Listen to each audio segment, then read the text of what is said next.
శ్రీమన్నూపుర శంఖచక్రతులసీమాలాధరం కేశవం భ్రాజత్కుండల కంకణం చ గదినం పీతాంబరాలంకృతం శ్రీవత్సాంకిత వక్షసం మధురిపం హస్తైశ్చతుర్భిర్యుతం శుభ్రాజత్కనకాంగదం మురరిపం సచ్చిత్సుఖం భావయే పాథస్సంయుతమేఘసన్నిభతనుః ప్రద్యోతనస్యాత్మజः నృణాం పుణ్యకృతాం శుభావహవపుః పాపీయసాం దుఃఖకృతో శ్రీమాన్ దక్షిణదిక్పతిర్మహిషగో భూషాంబరాలంకృతः ధ్యేయः సంయమనీపతిः పితృగణస్వామీ యమోదండభృతు కిరీటోజ్వలం వస్త్రభూషాభిరామం విచిత్రాసనాశీలమిందుప్రభాస్యం నృణాం పాపపుణ్యాని పత్రే లిఖంతం భజే చిత్రగుప్తం సఖాయో యమస్య. పితృయజ్ఞం గరుడ పురాణం. దానిపైన మూలభూతమైనటువంటి వేదార్థ విచారణ. గరుడ పురాణం శ్రీ మహావిష్ణువు సాక్షాత్తుగా గరుత్మంతుల వారితో చెప్పారు. గరుడుల వారు అంటే ఆయన వేదమయుడు. ఛందోమయేన గరుడేన సౌహ్యమాన అని భాగవతంలో ఉంది. ఛందోమయుడు. వేదాలు, శాస్త్రాలు, వేదాలన్నీ కూడా ఛందస్సులు ఆయన మోస్తూ ఉంటాయండి. ఆయన ఆ రూపంగా ఉంటాడు. దాంతో మోయబడు ఆయన శ్రీ మహావిష్ణువుని మోస్తూ ఉంటాడు. ఆయనకి వాహనం మహావిష్ణువుకి. ఆయన అడిగినటువంటి ప్రశ్నలకన్నింటికీ సమాధానం చెబుతున్నారు శ్రీ మహావిష్ణువు. ఈ దేశాన్ని, ఈ లోకాన్ని, ఈ దేహాన్ని విడిచిపెట్టి వెళ్ళినటువంటి జీవులు వాళ్ళ గమనాగమనాలు ఎలా ఉంటాయి ఏమిటి అనే విషయాన్ని గురించి మాట్లాడుతున్నారు. వాళ్ళకి ఆహారం ఎలా పెడుతుంది, ఎక్కడ ఉంటారు, అది ఎవరు చెబుతారు, ఎలా తెలుస్తుంది అనేటటువంటి ప్రశ్న పరంపర. నామగోత్రం పితॄణాం వై ప్రాపకం అకవ్యయో శ్రాద్ధస్య మంత్రాస్తు ప్రాపయంతి కథం ద్వితి. ఏమో ప్రధానంగా అగ్నిదేవుడు చాలా గొప్పవాడండి. ఆయనే అసలు సర్వజ్ఞుడు అనుకోండి. కవ్యాలకి హవ్యాలకి. హవ్యాలు అంటే దేవతలను ఉద్దేశించి మనం ఇక్కడ ఇచ్చేటటువంటి హవిర్భాగాలు. వాట్లను అన్నిటినీ కూడాను ఆయన అక్కడికి తీసుకెళ్ళి ఇస్తున్నాడండి. ఈ యజ్ఞం చేసేటటువంటి యజమానుడు ఉన్నాడు చూసారా, ఈయనకి దేవతలు ఎక్కడుంటారో తెలుసు అంటారా? ఏమిటి తెలుసు? ఈయనకేం తెలుసు? మరి తెలియకపోతే ఎలా యజ్ఞం చేస్తున్నాడండి? మనం ఎవరికైనా దానం ఇస్తున్నాము అంటే ఆ మనిషిని మనం చూస్తాం. ఎదురుగా కూర్చోబెట్టి పాదప్రక్షాళన చేసి ఏదో ఆయనకి ఆ పేరు చెప్పి అక్కడి నుంచి ఇది దానం ఇస్తున్నాను అని చెప్పి ఇస్తాం మనం. గోదానం, భూదానం, సువర్ణ దానం, ఏదో ఓ దానం. అట్లా మరి దేవతలకు కూడా ఇచ్చేటప్పుడు వాళ్ళను చూడాలిగా మనం. చూడటానికి లేదు, వాళ్ళు మనకు కనపడరు. వచ్చిన చిక్కు అదేనండి. ఇప్పుడు కనపడనటువంటి వాళ్ళకి మనం ఇవ్వటంలో మనకు ఆధారం ఏమిటి అని. అగ్నిదేవుడే ఆధారం. అగ్నిదేవుడు ఆయన వాళ్ళకి ఇస్తాడని నమ్మకం ఏమిటి అని నాకు అనుమానం. అంటే వేదాలు, దేవతలందరూ కూడాను ఈ అగ్నిదేవుణ్ణి ప్రధానంగా ఎన్నుకున్నారని, ఆయన మాకు విశ్వాసపాత్రుడు, ఆయనకి ఇచ్చినట్లయితే మాకు అందుతుంది అని వేదాల్లో ఉందండి. ఇప్పుడు ఇంతకీ ఎక్కడికి వెళ్ళిందంటే ఈ కేసు అంతా వేదాల మీదకి వెళ్ళింది. అంటే వేదాలు ప్రమాణములు, అవి ఏం చెబితే అది చెప్పిన ప్రకారంగా చేయవలయును అనేటటువంటి సిద్ధాంతంలోకి మనం పడ్డాం. ఇప్పుడు అది ప్రమాణం అనుకునేటటువంటి వాళ్ళం మనం అందరం కూడాను. ఆస్తికులు అనేటటువంటి వాళ్ళందరూ కూడాను వేదాన్ని ప్రమాణంగా అంగీకరించినటువంటి వాళ్ళే ఆస్తికులు అని లోకంలో ఒకానొక వ్యవస్థ, శాస్త్ర వ్యవస్థ కూడాను.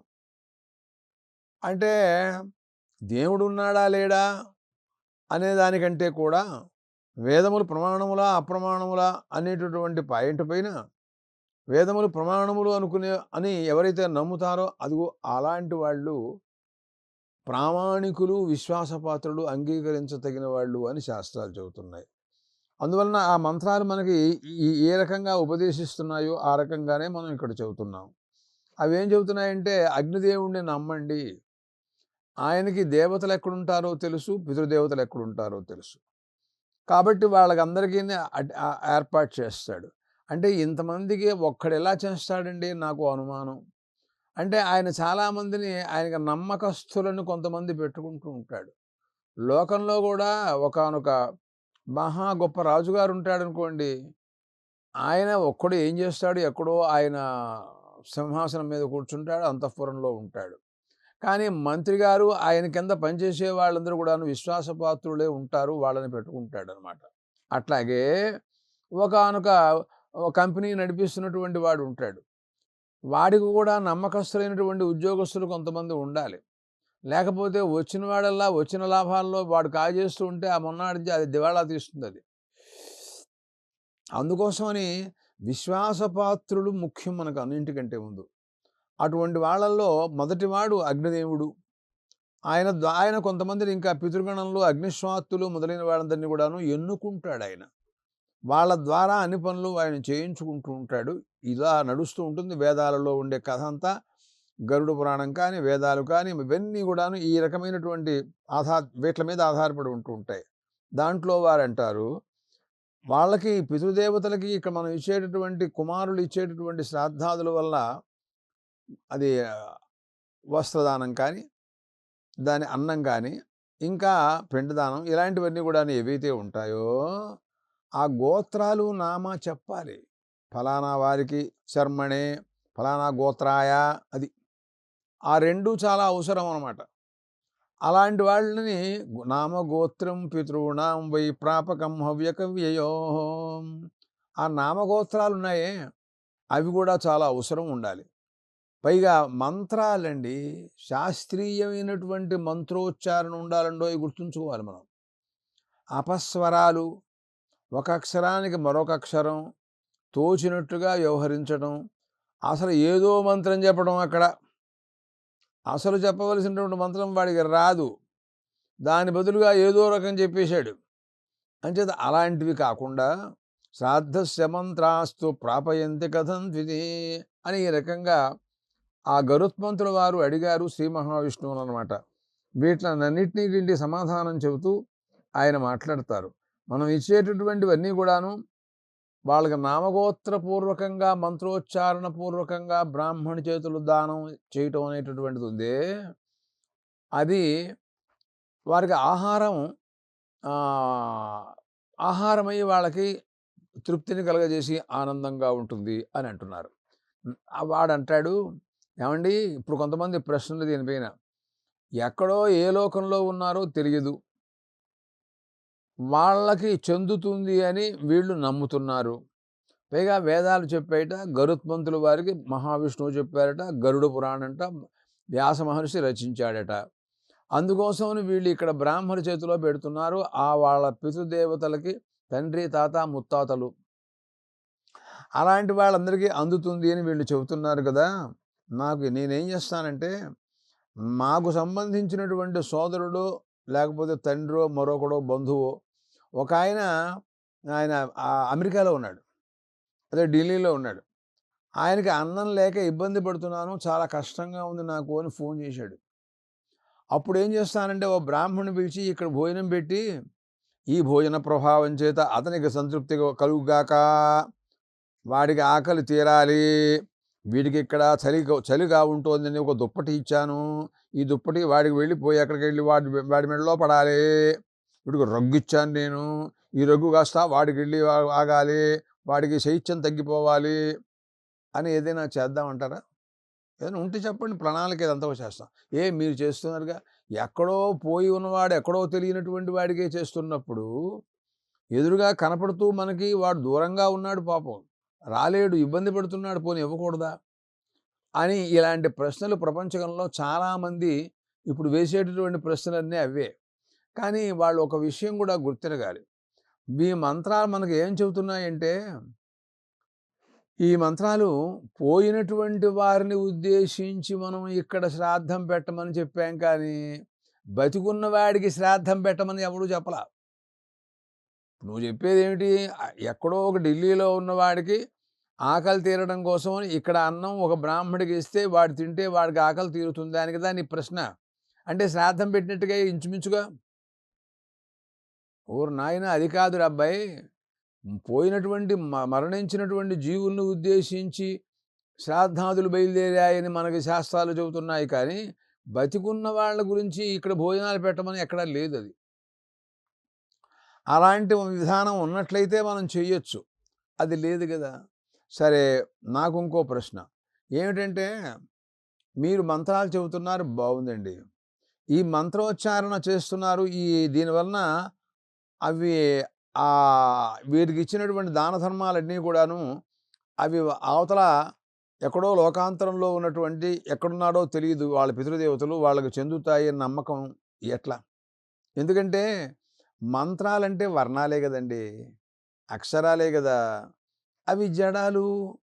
ఈ జడము అచేతనాలు. అదే అంటాడు. అచేతనాని చ ఏతాని ప్రాపయంతి కథం ద్వితి అని అడిగాడు ఒకాయన. అచేతనములైనటువంటి మంత్రాలు. ఆ మంత్రాల్లో ఏముందండి? వర్ణాలే గదా! మనం చెప్పే మాటల్లోనూ వర్ణాలున్నాయి. వాళ్ళు చెప్పే మాటల్లోనూ వర్ణాలున్నాయి. ఒక రఘువంశ కావ్యంలో కాళిదాసు గారు ఒక శ్లోకం రాశాడు. 100 శ్లోకాలు రాశాడాయన. దాంట్లో అవి గూడా అచేతనాలే. దాంట్లో ఏం రాశాడు? పార్వతీ పరమేశ్వరౌ వాగర్థావివ సంపృక్తౌ వాగర్థ ప్రతిపత్తయే జగతః పితరౌ వందే పార్వతీ పరమేశ్వరౌ అన్నాడు. దీని నిండా ఎన్ని వర్ణాలున్నాయి? ఇవన్నీ అచేతనాలే తప్ప అంతకంటే ఏమిటండి దాంట్లోను? అలాంటివే మీ మంత్రాల్లో ఉన్న వర్ణాలు కూడాను. ఎవరికైనా ఈ ఈ అచ్చులు, హల్లులు అందరికీ సమానమే గదండీ! కాబట్టి ఇవి నిజంగా తీసుకువెడతాయా అని అడిగాడండి. అంటే ఆ మంత్రముల యందు ఒకానొక శక్తి ఉంటుంది. వాట్లల్లోనూ ఆ ఉదాత్తానుదాత్త సరితాలు వాట్ల వలన దానికి ఒక రకమైనటువంటి శక్తి ఏర్పడుతుంది అని మనం ప్రాచీన కాలంలో చెప్పినటువంటి మాటలు.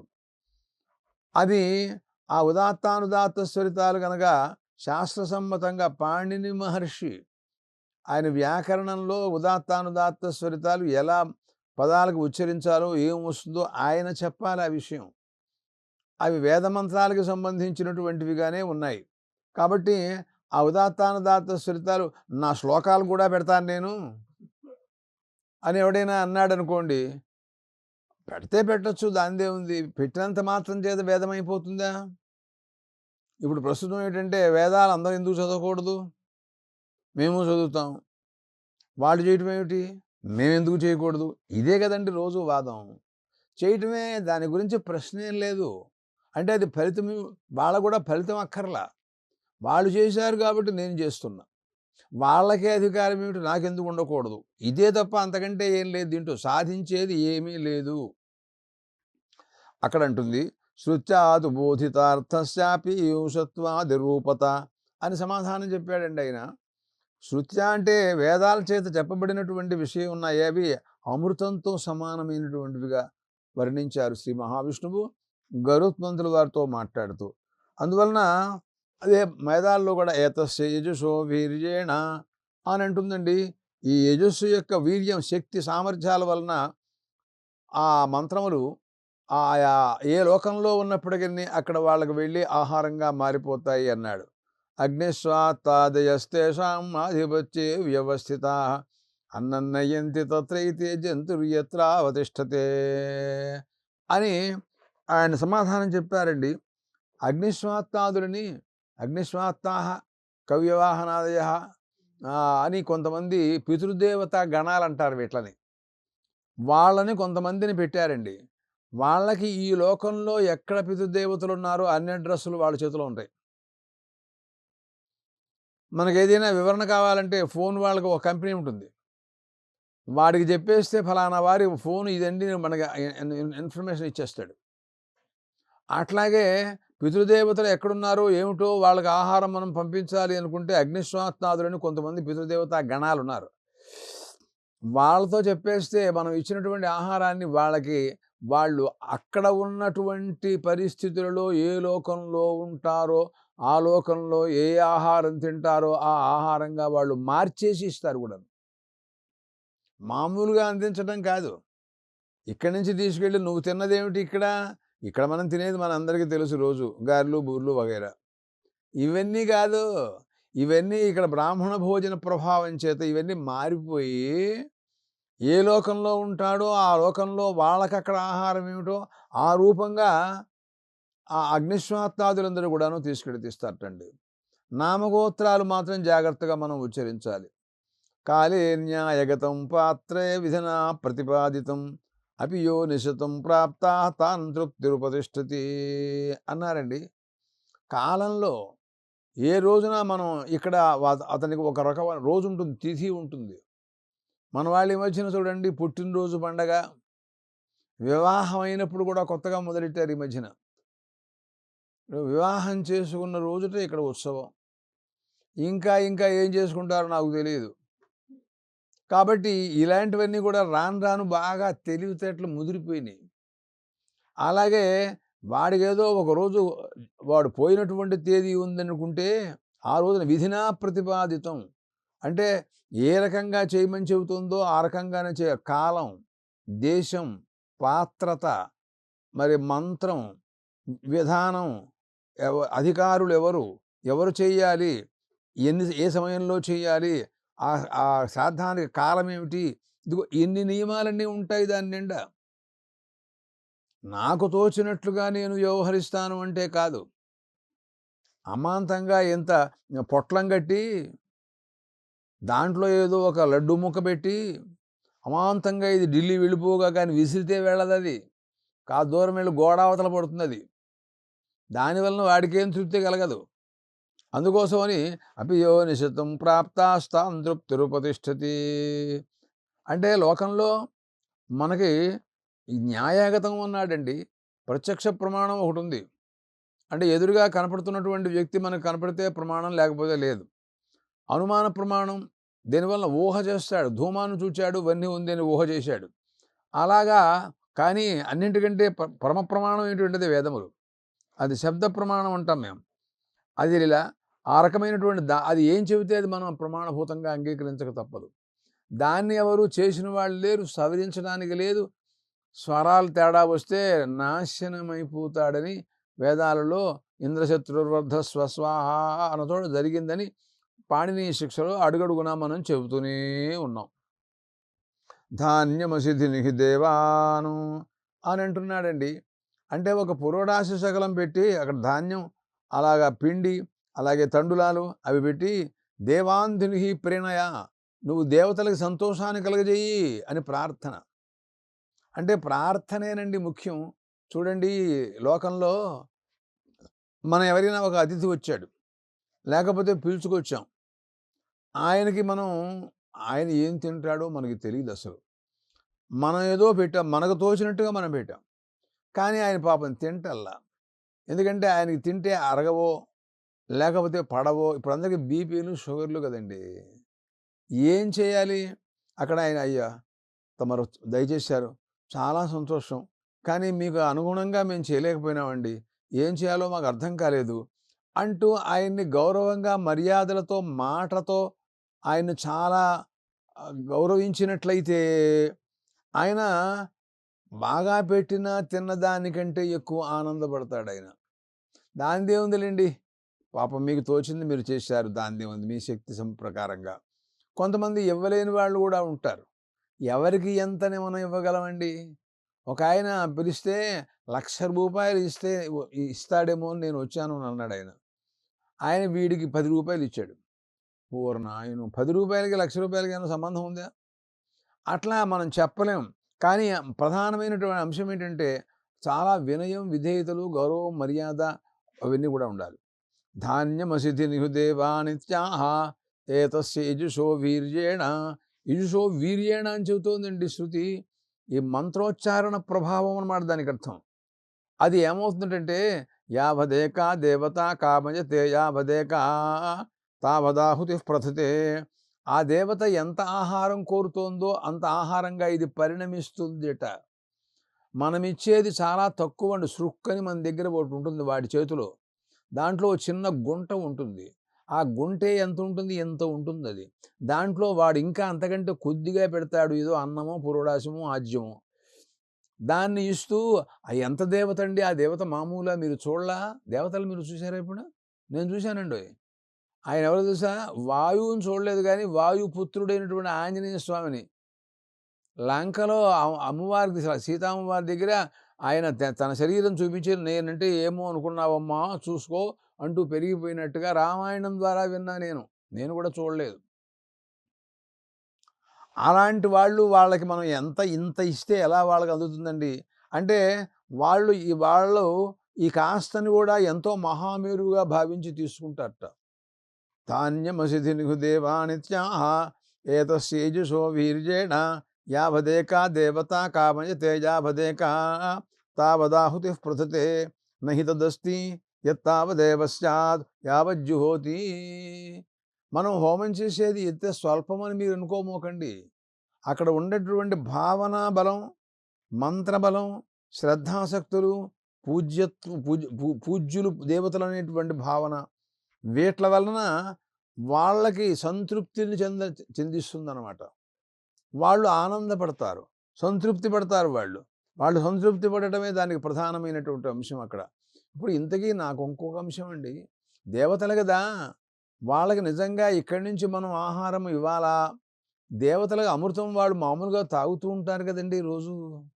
మళ్ళీ మనం ఇచ్చేటటువంటి ఈ పురోడాశాలు, ఈ అన్నాలు ఇవన్నీ ఏమిటండి అని నాకు అనుమానం అండి. చాలా రోజులు మట్టి పీకుతోంది నన్నిది. అంటే ఏం లేదు, ఇదంతా మన కోసం మనం చేస్తున్నామయ్యా. నిజంగా వాళ్ళ కోసం అని నేను అనుకోను. తెలీలా? ఎందుకనంటే మనం ఇవ్వకపోయినట్టయితే పుణ్యం మనకు రాదుగా. మనం బాగుపడాలిగా, ఉత్తమ స్థితిలోకి వెళ్ళాలిగా. ఎంతకంటే పాపాల్లోకి వెళ్ళకూడదుగా, నరకంలోకి వెళ్ళకూడదుగా. అంచేత ఉత్తమ స్థితి మనం పొందాలి అంటే మనం ఏవైనా దేవతలకు ఆవిర్భాగాలు ఇచ్చినప్పుడు మనం వారి అనుగ్రహం కలిగితే మన ఉత్తమ స్థితి లభిస్తుంది. అందుకోసమని మన కోసం మనం ఇచ్చుకుంటున్నాము గానీ, వాళ్ళ కోసం ఇచ్చుకుంటున్నాము అని కూడా నేను అనుకోను. నేను అనుకోవటం ఏమిటండి? నేనెవరిని అనుకునేందుకు? తత్వాత్మనే ప్రతిముఖస్య యథాముఖ శ్రీహి అనంటూ భాగవతం గాని, పురాణాలు గాని, శంకరాచార్యులు వారు గాని ప్రతి వాళ్ళు ఈ రహస్యం చెబుతూనే ఉన్నారండి. వాళ్ళ కోసం మన కోసం మనం ఇచ్చుకుంటున్నాం. నాదత్తం ఉపతిష్ఠతే అని ఒక శాస్త్రం ఉంది. అదత్తం నోపతిష్ఠతే అని అర్థం. ఇవ్వబడనిది, దానం చేయనటువంటిది ఏదైతే ఉంటుందో అది వాళ్ళ దగ్గరికి వెళ్ళదు. కాబట్టి వాళ్ళ దగ్గరికి వెడుతోంది, వారి అనుగ్రహం మనకు కలుగుతోంది అంటే మనం ఇచ్చినప్పుడే జరుగుతుందన్నమాట దానికి అర్థం. కాబట్టి మనం ఈ రకమైనటువంటి ఈ మంత్రముల యొక్క సామర్థ్యం, పితృదేవతలకి ఈ వికిరాన్నం ఇతర దేవతలు వాళ్ళకి ఇస్తున్నాము అంటే ఎంత తక్కువ ఇస్తున్నాం తెలుసా అండి? అటువంటివన్నీ కూడాను వాళ్ళకి వెళ్ళి చెంది సంతృప్తిని కలగజేస్తున్నాయి అంటే అక్కడ ప్రధానమైనటువంటి అంశం భావన, మంత్రశక్తి సామర్థ్యాలు.